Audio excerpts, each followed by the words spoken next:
جب انسان مرتا ہے تو مرنا انسانی لائف کا اینڈ نہیں ہے، یہ ایک ٹرانسفر ہے ایک اسٹیشن سے دوسرے اسٹیشن کی طرف. It is not the and, transfer ہے. اب وہ جو ٹرانسفر ہوتا ہے تو قبر میں جب جاتا ہے انسان تو مرنے کے بعد پھر زندہ ہو جاتا ہے، مگر وہ جو دوبارہ زندہ ہوتا ہے وہ اس طرح کی ہماری فزیکل لائف نہیں ہوتی جیسے ہماری. اب وہ اسپریچول لائف ہے، اور اسپریچول لائف میں بھی مثالی زندگی ہوتی ہے، مگر مرنے کے بعد وہ زندہ ہو جاتا ہے. اگر آپ سمجھیں مغالطے میں، جیسے بہت لوگ مغالطے میں بہت ہوں جو ابھی میرا خیال ہے 2 منٹ میں دور ہو جائے گا، جس کو بھی مغالطہ ہے میرا خیال ہے 2 سے 3 منٹ ختم ہونے سے پہلے دور ہو جائے. اگر مرنے کا مطلب ہے مر گیا اور اس کے بعد زندگی نہیں، تو ملائکہ حساب کرنے کس کے پاس آ رہے ہیں؟ سوال کرنے کس کے پاس آ رہے ہیں؟ مر رب کا، تیرا رب کون ہے؟ کس سے پوچھ رہے ہیں؟ وہ تو مر گیا، وہ تو زندہ ہی نہیں کسی حالت میں، تو مردے سے کیا پوچھنا؟ تمہارا دین کیا ہے؟ تم اس رسول کو جانتے ہو؟ آقا علیہ السلام کی زیارت ہوتی، 3 سوال ہوتے ہیں. تو یہ سوال تو زندوں سے کیے جاتے ہیں جو سمجھ سکے، سن سکے، سمجھ سکے، جواب دے سکے. پھر اس پر یا ثواب ہوتا ہے یا عذاب. تو اگر کوئی مردہ ہے تو اس کے اوپر تو ثواب و عذاب، نہ اس کو پنشمنٹ ہے، نہ اس کی کوئی اذیت ہے، نہ ٹارچر ہے. اس کو کیا پتا؟ احساسات ہی نہیں ہے، اور احساسات ہوں اسی کو زندگی کہتے ہیں. تو پھر اس کو عذاب اور ثواب ہوتا ہے، سوال و جواب ہوتے ہیں. ہر شخص مرنے کے بعد، میں نے کہا فرشی ہو یا عرشی، نیک ہو یا بد، مومن ہو یا کافر، ہر شخص کو مرنے کے بعد زندہ ہونا ہے. مگر وہ اب برزخی زندگی ہے، اس زندگی سے مختلف ہے. جیسے پیدائش سے پہلے زندگی تھی وہ روحانی زندگی، اب برزخی زندگی ہے.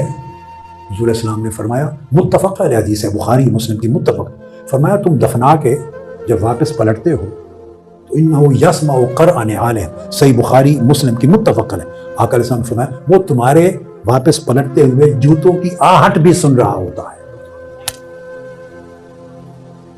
جب پلٹتے ہیں نا دفنا کر مٹی ڈال کے، تو تمہارے جوتوں کی آہٹ بھی سنائی دے رہی ہوتی ہے.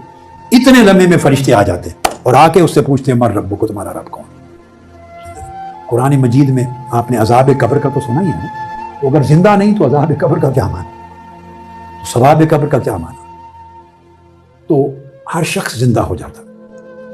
فرق صرف یہ ہے کہ جو ایمان اور عمل صالح والے ہو جائیں، اللہ پاک ان کی جنت کا فیصلہ کر دے تو راحت میں چلے جاتے ہیں، تو انہیں ہوش رہتا ہے، انہیں ہوش رہتا ہے. وہ سنتے ہیں، احوال کی خبر لیتے ہیں، ہماری نیکیوں پر خوش ہوتے ہیں، پچھلے رہ جانے والے گھر والے بچوں کی برائیوں بدکاریوں پر دکھی ہوتے ہیں. اور نیکی کریں تو خوشخبری سناتے ہیں کہ تم نے نیکیاں کی ہیں، یہ احوال تیار ہیں، آپ کے منتظر ہیں. اور جو برائی کی نظر ہو جاتے ہیں وہ مدہوش ہو جاتے ہیں، عذاب میں اتنا جکڑ لیا جاتا ہے کہ انہیں ہوش ہی نہیں ہوتا. زندہ وہ بھی ہوتا ہے جو عذاب میں ہے، تبھی تو عذاب ہو رہا ہے نا. ٹارچر تو ہوتا ہی تب ہے نا کہ جب اس کو ہوش ہو.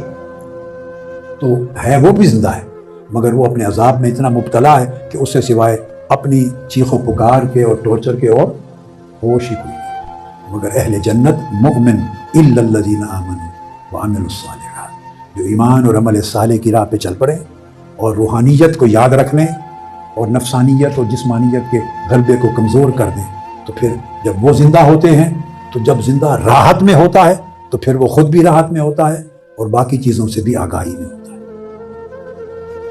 اس لیے ہمیں اس زندگی میں رہتے ہوئے کوشش یہ کرنی چاہیے کہ ایسی زندگی گزارے. یہ تو ایک بڑا مختصر سا فیز ہے، اور اگلا فیز آنے والا ایور لاسٹنگ ہے، اینڈ لیس فیز ہے. ایک بار موت ہوگی نا. قرآن مجید کی آیت پہ ختم کر رہا ہوں. ارشاد فرمایا کنتم امواتا، کہ تم پہلے مردہ تھے، یعنی پیدا ہونے سے پہلے لائک نتھنگ تھے، just you were like nothing. فاحیاکم، اللہ نے تمہیں پیدا کر دیا. ہم ماں کے پیٹ سے پیدا ہو گئے تو اللہ نے تمہیں زندگی دے دی. یہ سیکنڈ سٹیج ہے، سیکنڈ سٹیج. پھر فرمایا ثم یمیتکم، فرمایا تم میں سے ہر شخص کو پھر اللہ موت دے گا. تو موت وہ ہے جس کے نتیجے میں بندہ قبر کی زندگی میں جاتا ہے. 3 سٹیجز ہو گئی. اگلے لفظ پہ غور کریں، ثم یحییکم، اور پھر تمہیں زندہ کر دے گا. پھر تمہیں، یہاں بعض لوگوں کو مغالطہ ہوتا ہے کہ شاید یہ جو پھر زندہ کر دے گا اس سے مراد قیامت کے دن کا زندہ ہونا. نہیں، آیت میں اگر قیامت کے دن ہوتا تو 4 سٹیجز بیان ہوتے، اس آیت میں 5 سٹیجز.